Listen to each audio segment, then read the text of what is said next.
Snow fell like quiet ash over the forgotten train station, a soft, merciful blanket that could not quite conceal the biting truth of winter in the high plains. The kind of cold that pressed loneliness deep into the bones and asked for nothing in return. It was Christmas Eve, a night meant for warmth and company, but the wind whistling through the warped awning of the platform spoke only of isolation. Arthur Morgan, a man of 30 years with solitude etched into the lines around his eyes, reined his steady mare, Bess, under the meager shelter. His breath fogged the air, a fleeting ghost in the twilight, as if his own lungs were uncertain they belonged anywhere anymore. He had ridden into the small town of Redemption for supplies and the familiar comfort of silence, a commodity more precious than gold in his solitary life on the ranch. Instead, he found a girl. She was asleep on a hard wooden bench, snow gathering like delicate blossoms in her dark, silken hair, as though the night itself had tried to claim her. She was small, almost swallowed by the vastness of the cold, wrapped in a tattered grey cheongsam, the fabric worn thin by too many departures and too few arrivals. The high collar and simple cut of the dress were a stark, foreign elegance against the rough-hewn timber of the station. Something in him paused, a stillness that went beyond mere surprise, as if a memory he didn't know he possessed had reached out and caught his sleeve. Who left a soul alone on a night like this? In a place like this? And what kind of profound fear taught a person to sleep so still, as if hoping to be mistaken for a shadow? He wondered as the snow kept falling, each flake a tiny, silent testament to the world's indifference. He did not wake her at first. To do so felt like trespassing on whatever fragile peace she had managed to find in the heart of the storm. Her face, pale and serene in the deepening gloom, was marked by a weariness that seemed far older than her years. Her hands were tucked into her sleeves for warmth, her body curled into the smallest possible space. With a quiet sigh that mingled with the winter air, Arthur slipped off his heavy wool coat. It was a gesture of pure instinct, the same one he used for an injured foal or a newborn calf. The coat, heavy with his own body heat, was a tangible piece of his life, of the warmth he hoarded in his remote cabin. He laid it over her shoulders with a care he rarely showed to anything human.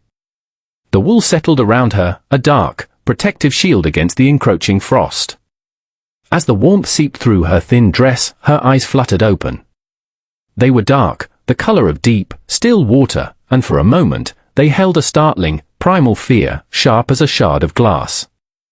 It was the terror of the hunted, the immediate assumption that any unexpected presence meant harm. He saw it flash, and then, just as quickly, it was softened by a flicker of curiosity, a slight widening of her gaze that allowed her to take a single, cautious breath. She looked at him not as a savior, but as another danger, perhaps one come to finish what the cold had begun. He lifted his hands slightly, palms open and empty, a gesture older than any language, a universal signal of peace. He had no words that could bridge the chasm of fear and suspicion in her eyes. So he offered the only thing he had. "Come home with me, if you want," he said. His voice was low and steady, unused to gentle things but trying its best. It was an offer, not a demand, a question, not a command. The wind died down for a moment, and the snow seemed to pause in its descent, listening. The entire world held its breath to see which way her life would turn. Her name was Mai, and she was 20 years old. She carried her story not in words, but in the guarded stillness of her posture, the way some people carry scars. Quietly, with no expectation of being asked or understood. The ride to his cabin was a silent passage through a world rendered in shades of white and grey. The world narrowed to the rhythmic crunch of Bess's hooves in the fresh snow and the surprising, steady warmth of Arthur's back before her. He had insisted she ride behind him, shielded from the worst of the wind. In that narrowing, in that small pocket of warmth and rhythmic sound, her memories began to rise in painful, crystalline fragments, like breath in the frigid air. She had been an orphan long before she understood the meaning of the word, sold by a starving family in a drought-stricken province of Guangdong. She was one of dozens packed into the dark, suffocating hold of a ship, promised a new life, a gold mountain in America.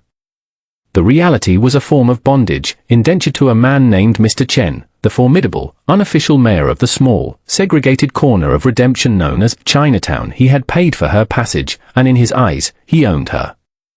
Life in Mr. Chen's laundry and boarding house was one of endless, grueling work. Kindness was a mask worn only for appearances, and patience had learned the bitter shape of waiting for a debt that only seemed to grow.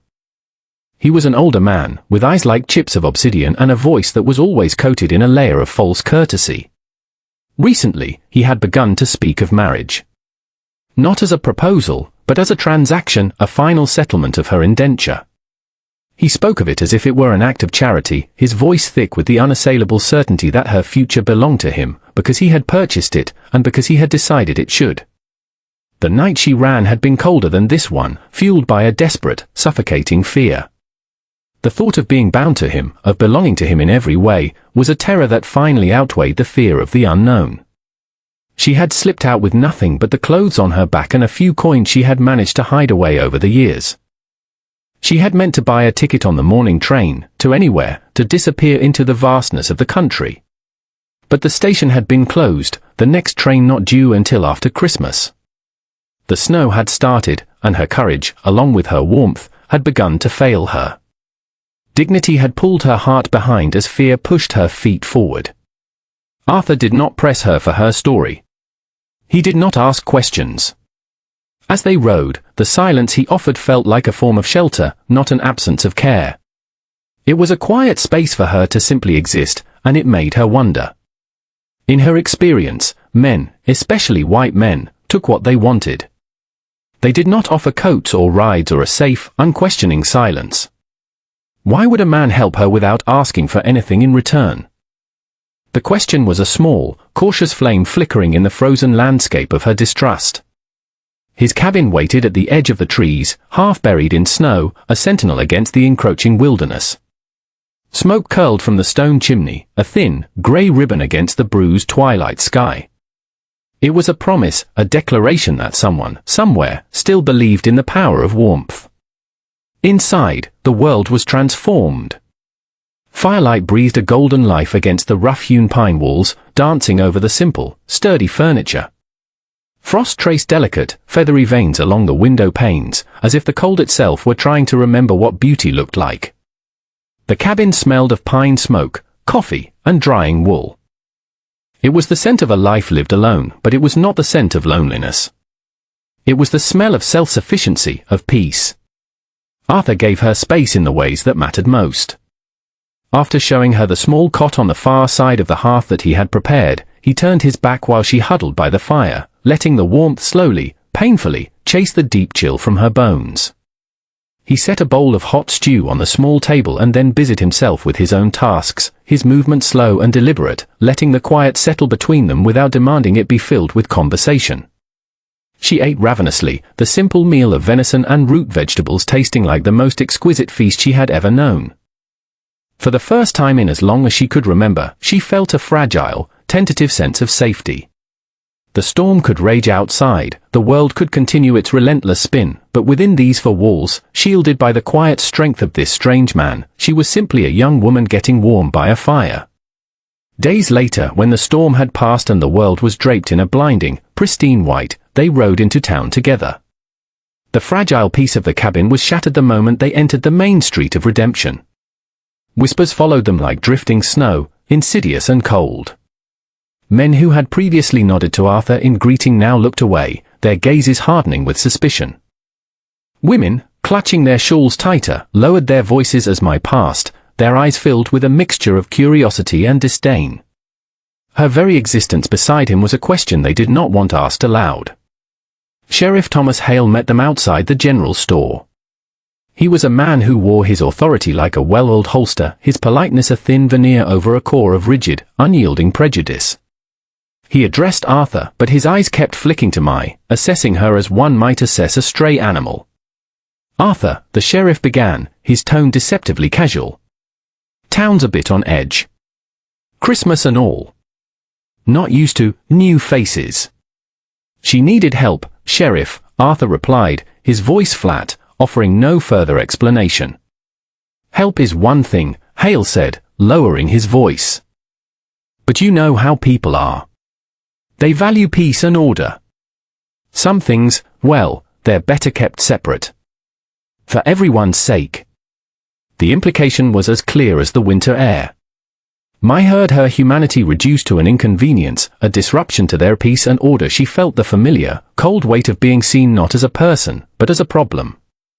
She drew into herself, her gaze falling to the snow-covered ground, wishing she could disappear. Yet, it was in the small, unspoken moments back at the cabin that something new and delicate began to grow between them. It was in the way Arthur, noticing the worn, thin soles of her cloth slippers, sat by the fire one evening and meticulously repaired them with a piece of soft leather, his large, calloused hands surprisingly gentle. It was in the way Mai, seeing his hands chapped and raw from the cold, pressed a warm, damp cloth to them, her touch hesitant but firm. They were learning each other's rhythms without needing to name what they were becoming. He would leave a cup of hot tea for her by the fire in the morning, and she would take his wet clothes and hang them to dry without being asked. It was a language of quiet gestures, of mutual care that slowly, cautiously, began to build a bridge across the chasm of their different worlds.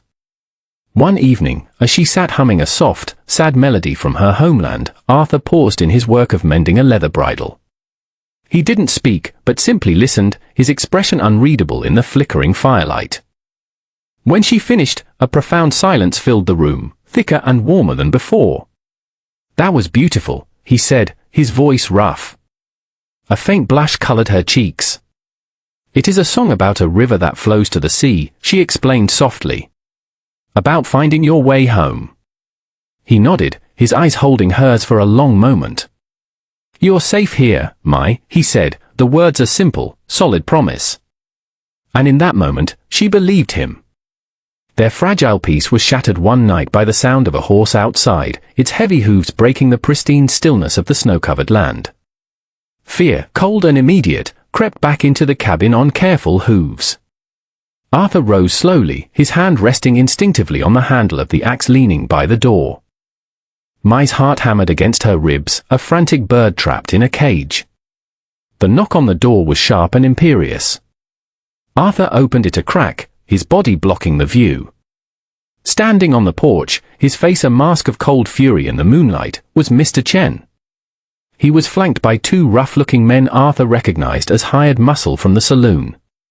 "I have come for my property," Chen said, his voice slicing through the cold air. He did not look at Arthur, his dark eyes were fixed on Mai, who stood frozen by the hearth. "She's not property," Arthur said, his voice dangerously low. "She's a guest in my home." Chen let out a short, humorless laugh. "She is my ward. My responsibility.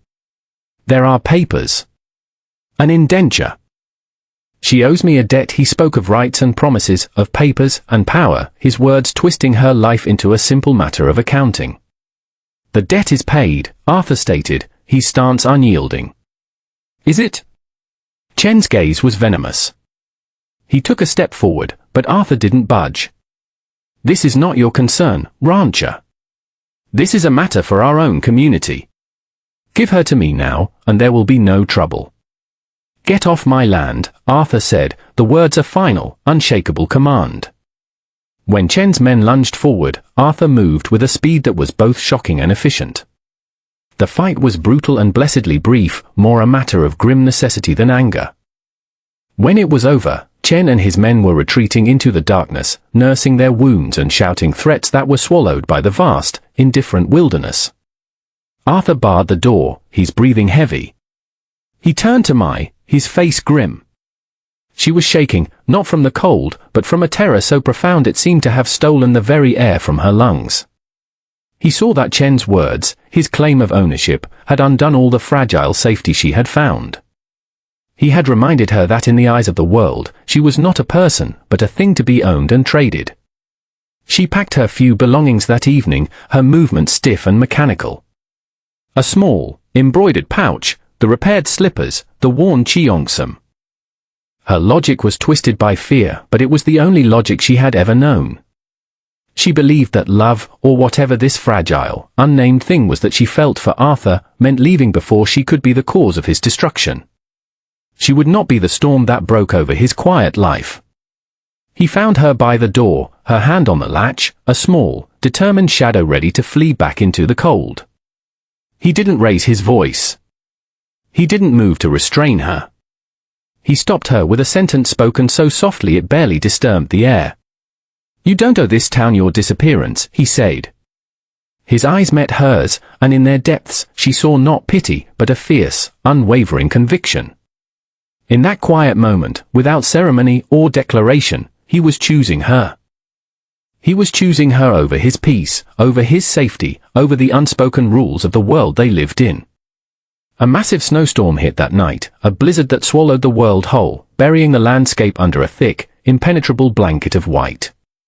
It was as if the heavens themselves had intervened, rendering escape impossible. At dawn, with their supplies running dangerously low, Arthur knew he had to ride out. The town was a perilous journey away, but starvation was a more certain danger. He left her alone with a roaring fire, a loaded rifle, and a heart filled with equal measures of hope and dread. The cabin still held the lingering scent of his coffee and his warmth when Silas Crowder arrived. His presence was heavy and inevitable, like a storm you recognize far too late. He did not knock. The door swung open, and he stood there, a large, imposing figure silhouetted against the swirling snow. He was not a man of subtle threats like Chen. His power was cruder, more direct. He was a wealthy landowner who believed the world was his for the taking. He had seen Mai in town, and like a collector spotting a rare, exotic butterfly, he had decided he wanted her. He spoke of rights and promises, of how a woman like her needed a protector. He spoke of power, his eyes roaming over her in a way that stripped her bare. When she resisted, her voice a fragile tremor in the charged air, he laughed. He took her not with overt violence, but with the terrifying certainty of a man who had never been denied, as if the world had taught him from birth that want was the only permission he required. The cabin stood empty when Arthur returned, the silence screaming louder than any sound. Her shawl lay on the floor where it had fallen, a small, grey square of fabric that looked like a word cut short. A cold, silent panic, more terrifying than any rage, moved through him. There were tracks in the snow, faint but discernible, leading away from the cabin. He didn't hesitate. He mounted Bess, his face a grim mask of determination, and followed the trail into the vast, white emptiness. Devotion, fierce and absolute, drove him faster than thought. He found them at an abandoned line shack miles from his property. The violence that followed was not a brawl, it was a reckoning. It was brief, controlled, and utterly final, more rescue than revenge. He brought her back to the cabin, her body limp and shaking in his arms, a profound, soul-deep silence having fallen over her. That night, the fear and the trauma burned through her veins until she collapsed into a raging fever, leaving him to wonder, in the deepest, loneliest hours of the night, if saving someone was ever truly enough. Ayana drifted in a terrifying twilight world between memory and delirium. The fever took her, and she murmured fragmented phrases in a language he didn't understand, her hands clutching at blankets that weren't there. She cried out names he didn't know and flinched from shadows only she could see. Arthur stayed awake through it all, a steadfast sentinel against the encroaching darkness. He refused sleep as if his vigilance alone could be an anchor to keep her tethered to this world. He bathed her forehead with cool water, the simple act a desperate prayer. He pressed his forehead gently to hers, trying to will his own strength into her. And in the oppressive silence of the sick room, broken only by her fevered whispers and the howling of the wind, he spoke to her.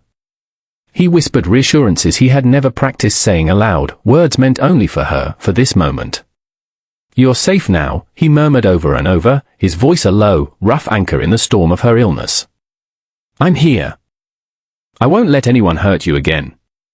In the darkest hour before dawn, when her breathing was shallow and her skin was alight with a terrifying heat, he thought he was losing her. Overwhelmed by a feeling he couldn't name but couldn't bear to lose, he leaned down and kissed her. It was a soft, reverent touch on her fever-parched lips, a gesture of profound comfort rather than a claim. It was a promise whispered in the language of pure, unadorned tenderness. And outside, the snow fell without pause, a silent, white witness to a love that neither of them had yet found the words to name. By dawn, the fever broke. Her breathing evened out, and a profound stillness settled over her. As he watched the first, pale light of morning touch her sleeping face, something in him settled into a deep, unshakable certainty.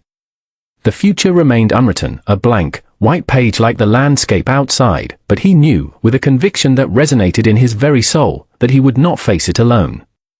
Recovery came slowly, measured not in days, but in small, quiet victories. The first time she was able to sit up on her own. The first time she drank a full cup of broth. The first time a genuine, though fleeting, smile touched her lips. It was a journey they took together, marked by shared glances that held more meaning than entire conversations. When they were finally able to speak of it honestly, the words were hesitant and fractured, but the act of speaking felt like stepping onto solid ground after a long and treacherous crossing. It was in that fragile, honest space that Arthur asked her to be his wife. It was not an offer of rescue, not a transaction born of pity or duty. He offered it as a partnership, a joining of two solitary souls who had found an unlikely home in each other. His hands were open when he asked, just as they had been at the train station, offering a choice, not an obligation. Iona accepted with tears that streamed down her face, tears that carried the weight of her past but were, for the first time, tears of agency, not of gratitude or fear. They were the tears of a woman who was choosing her own future. Sheriff Hale confronted them one last time on the steps of the town's small courthouse, his face a mixture of disbelief and grudging respect. He was a man torn between the rigid letter of the law and the undeniable pull of his own conscience. The town, too, divided itself along lines of prejudice and principle that had always existed but had never been so starkly tested. As preparations for the small ceremony began, a strange curiosity lingered in the air, a question hanging unspoken in the winter chill: could a love so defiantly unconventional truly survive being seen? The ceremony was small and reverent, held not in a church, but beneath a vast, pale sky that felt as though the world itself had gone quiet to listen. Snow drifted down in slow, deliberate spirals, settling on shoulders and eyelashes like a benediction rather than a burden. For the first time all winter, the snow did not feel cruel. It felt chosen. Iona stood beside Arthur, her hand in his.